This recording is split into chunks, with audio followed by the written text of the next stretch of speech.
Welcome to the Polgar Chess University. In this lesson, we'll focus on defense. Let's get to our very first example. Here we are. In this position, just after a few developing moves, it was Black's turn. And it is quite important to recognize what White plans to do next, if we're not careful. In general, whenever your opponent makes a move, the first thing you should think of, why did my opponent make that move, and is there a threat created by the move.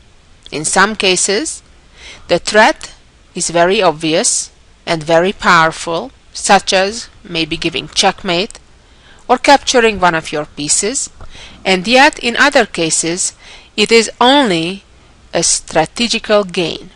In this case, that is the scenario.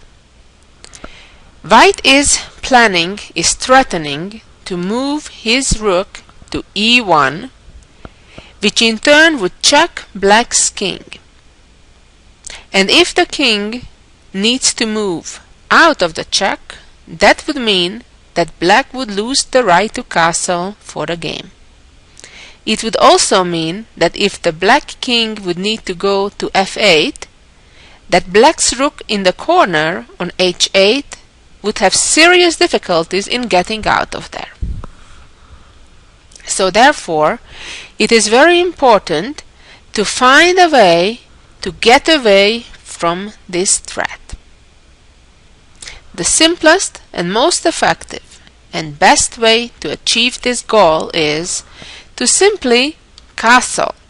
Remember, castling is one of our early goals in the game to make sure our king is in a safe position where it's more difficult for your opponent to attack it. One of the reasons for that is, once you castle, that you will be hiding behind the three pawns, typically f7, g7, h7, which defend the king. And of course, that's the reason why that you would rarely want to move those pawns, or maybe you would move just one of them one square up, just enough to avoid a potential back rank checkmate. So in this case, castling certainly is the very best choice, and that's what Black should do. Okay, let's move on to our second example of this lesson. Here we are. In this position, which is also in the beginning part of the game, it was White's turn. And White can start an immediate attack by moving the queen out all the way to h5. This is a very powerful looking move because it creates a very powerful threat, the most powerful threats of them all, and that is to checkmate on h7. So first things first, it's important to realize this. Then comes the step 2 in trying to look for ways how can we defend against it. Well, a natural way to defend against it would be to push the pawn up to h6. However, hopefully you realized that the queen move had a second threat as well. Not just to checkmate on h7, but the second threat was capturing the pawn on d5. Generally, it's a good idea to always be aware of all the pieces which are on unprotected square. So for example, in this position, Black, in addition to the pawn on d5, also has the pawn on b7 on an unprotected square. Sometimes it plays an important role, yet other times it may not be so important. For example, in this case, the fact that the white bishop on c2 or the knight on d2 are on unprotected squares are not very important because in the foreseeable future, Black has no potential in attacking them. At the moment, Black is on defense. Okay, so now that we realize that white actually has multiple threats, the checkmate as well as grabbing the pawn on d5, it's important to try to look for a defense which would defend against not just one but both of those threats. And this is a very typical pattern that an ideal defensive piece against a checkmate attack on h7 against the castled king's position would be having a knight coming to f6. In this case, this move accomplishes three things all at once. Obviously, the most important one, preventing white from checkmating by capturing on h7. Second of all, it protected the pawn on d5. And finally, also it, by the way, attacks white's queen. So this is a certainly excellent multi-purpose move that doesn't just defend but at the same time attacks as well. So certainly that's the best way for black to respond to queen h5. Let's move on to another example, and here we are. In this position, which is almost symmetrical, only the knights on the queen side are in slightly different positions, it was white's turn. And white moves the bishop to g5. So again, the first question is, why does white do this move? Obviously, to develop the bishop. It's also not hard to realize that by this move, white has created a pin over black's knight. Now once you realize that, it means that the knight will not be able to move anytime soon, or at least as long as the queen is where it is now on d8, and if the knight moves, the bishop could capture that queen on d8. So therefore we know that the knight is tied down. Once we realize that, the next step to look at is to see if there is any piece that right now is relying on the knight's defense. And indeed there is. The knight is the one protecting the d5 pawn. However, in reality, right now the knight does not protect that pawn because it's pinned. So if white could make another move right now, the white knight from c3 would capture black's pawn on d5, and then if knight would capture the white knight, bishop would capture the queen, and even when then the black rook could capture the white bishop on d8, nevertheless white would win material, because winning a pawn and a queen while giving up a bishop and a knight is certainly an excellent deal for white, because that means winning 9 plus 1 points, 10 points, while giving up only 3 plus 3 equaling 6. So that would be a 4-point gain for white. Certainly a good deal. Now, the question is, once we realize that white indeed is threatening to capture the pawn on d5, the next step is figuring out how can black defend against it. Well, there are several ways to deal with such a situation. One is obviously to directly simply bring another piece and protect the pawn. The good part of this move is, in addition to protecting the pawn, that it also opens the diagonal of the bishop, so the bishop could get out soon to a more active position. So this is probably the best choice. In addition to that, black has other options as well. Another method of getting out of a pin, or in this case to protect the pawn, would be to move the queen out of the pin. For example, moving the queen to b6, and now obviously the knight is no longer in a pin and therefore effectively is protecting the pawn on d5. In the meantime, the black queen is attacking white's pawn on b2, so it's not a bad choice either. Although I have to say the queen by no means is in an ideal position on b6, because white could, for example, simply protect the pawn, and then the question would be, where would the black knight go from d7? And it would like to go somewhere sooner than later in order for the bishop on c8 to get out, because until that bishop on c8 doesn't get out, neither does the rook from the corner. So while queen b6 accomplishes a goal in that getting out of the pin, it has certainly other issues hindering it.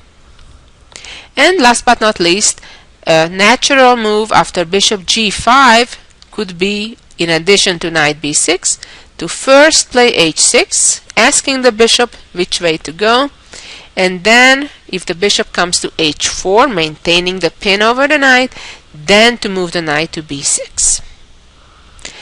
Okay, very good. Let's move on to our next example. Here we go. In this position, it was white's turn, and white right now moved their rook to e1. Now we see that it's a move that puts the rook on an open file, but it's again very important that we ask ourselves the question, is there a threat?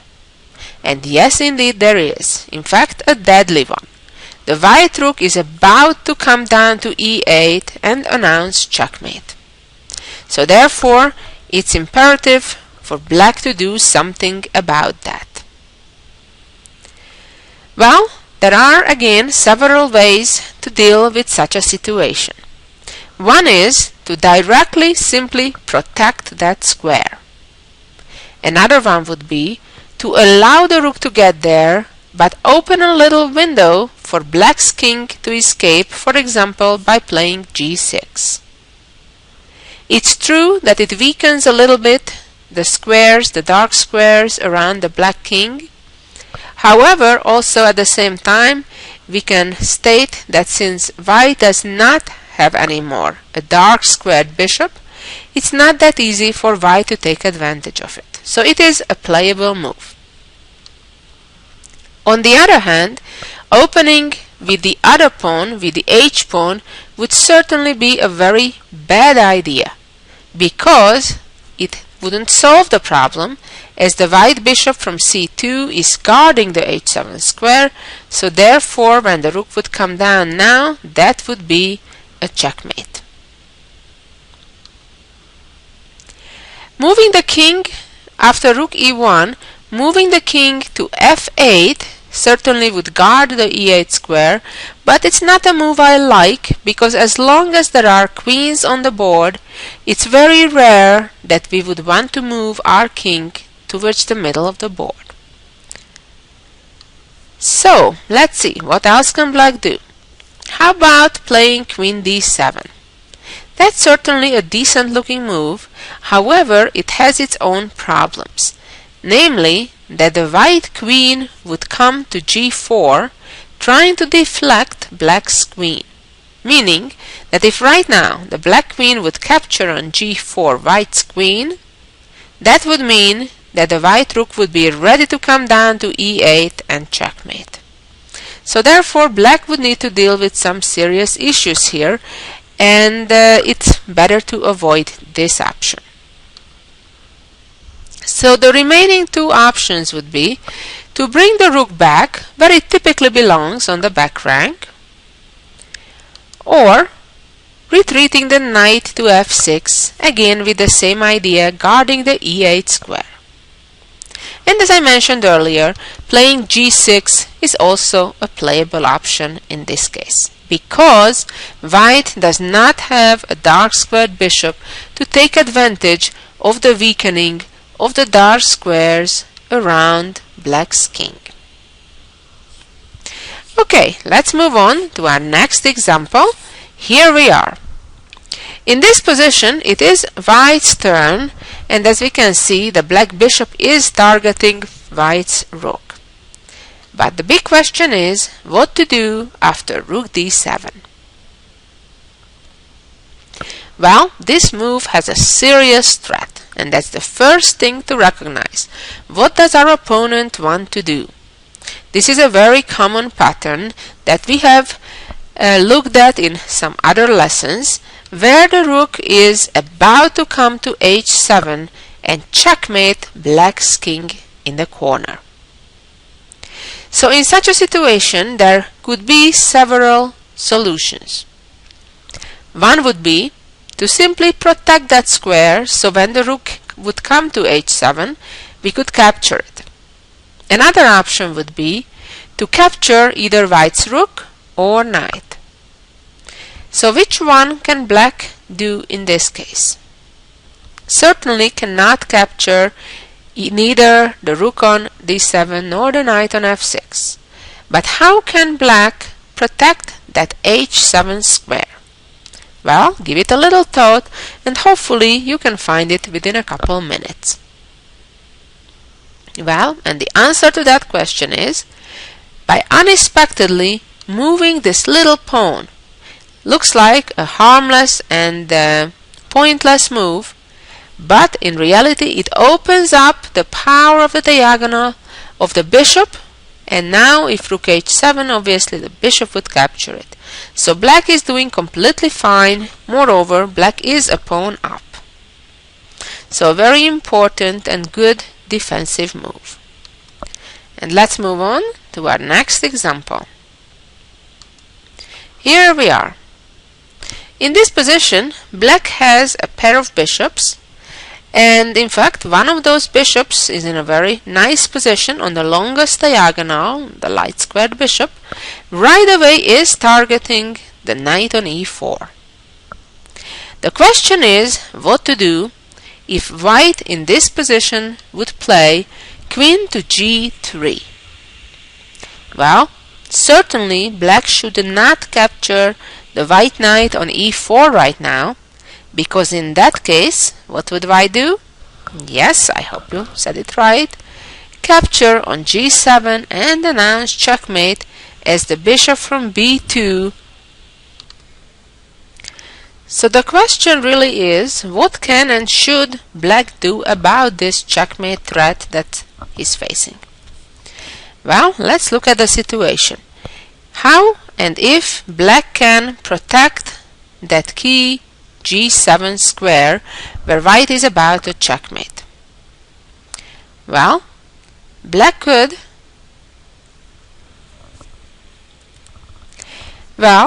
it's really hard to think of a way to protect that square other than, for example, moving the pawn up. It's true that now that square is well protected, however, it weakened another square, and white can take advantage of it right away by moving the knight onto f6. The problem now for black is that it forces the black king onto the diagonal where white's bishop is, and that will give white the opportunity to give some very powerful discovered checks. For example, after king g7, obviously white could play a move like knight d7, discovered check, and then grab the rook on f8, but can do even better by playing either queen h4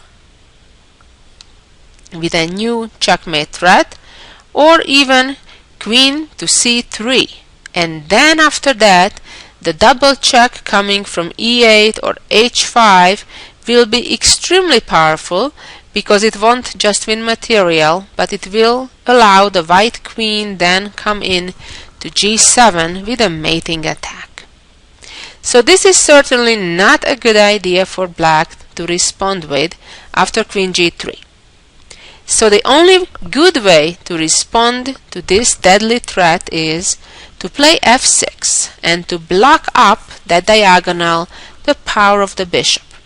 If now white would capture, black could safely capture, and when bishop takes, queen takes, and that would be a fair trade.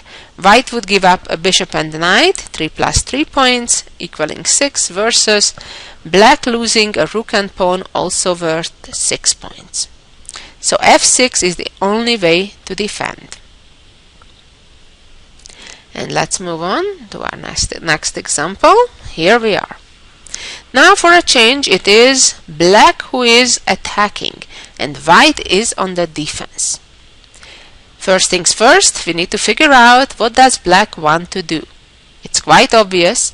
Black has two major pieces on the h file, and black is about to checkmate with queen h1. The question is what to do about it.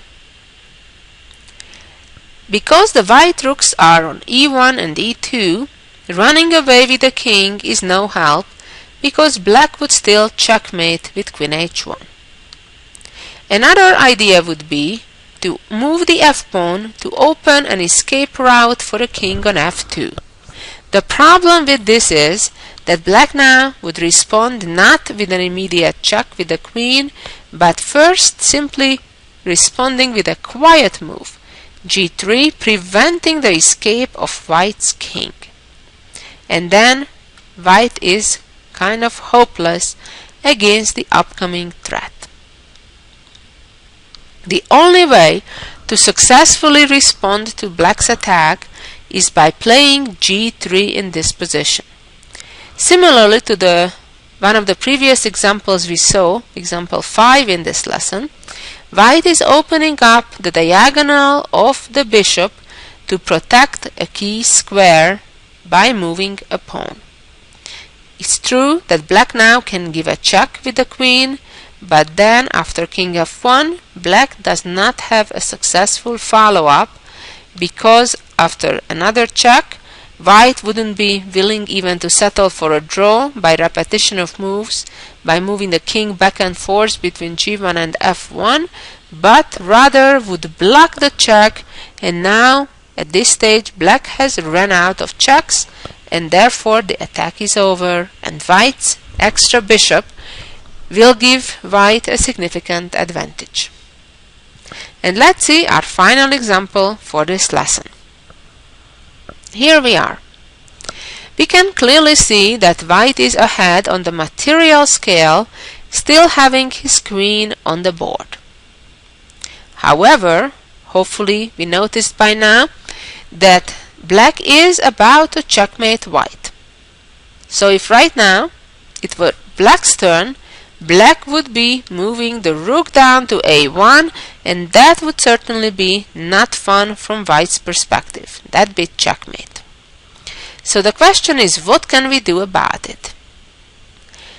Here, just like in some of the previous positions, white has no way of directly protect the a1 square. So therefore, what white needs to do is prevent black's rook from getting there altogether. What's the best way to accomplish it? Well, moving the queen in the rook's way certainly would do the job. However, it would cost a rook, and we would only get... Sorry, I said rook instead of queen. However, it would cost white his queen. Not a good idea. Much better is to use the same idea of stopping the rook from getting to a1 by rather moving the knight to a2. Now, if the rook takes, white can capture back, and even though it seems that black is doing good, not quite, because after this check the king is not forced to come back to b1, in which case of course black's combination would work after a checkmate, but instead now already the queen comes back. So the big difference is, compared to the immediate queen a4, that we forced first black to give up on his rook for our knight, and therefore now we're left with a material advantage for white, having a rook versus a bishop. If we go back to the starting position and we look at the position after knight a2, and what if black doubles up the rooks, so then to capture the knight, that would certainly backfire, because the black bishop would be eaten, and then after check, king b2, the second rook cannot come to a2 because white's knight is there to capture it, so the best that black can do is grab white's rook, but in this position white is still ahead, having a knight and two dangerous pass pawns on the queen side, pretty much guaranteeing white an easy win. Well, I hope you enjoyed these examples of defense. It's very important in chess not only to think about your own attacking moves and how to get ahead, but to prevent your opponent's threats. Never forget that. Thank you so much for listening, and so long until the next lesson. Bye-bye.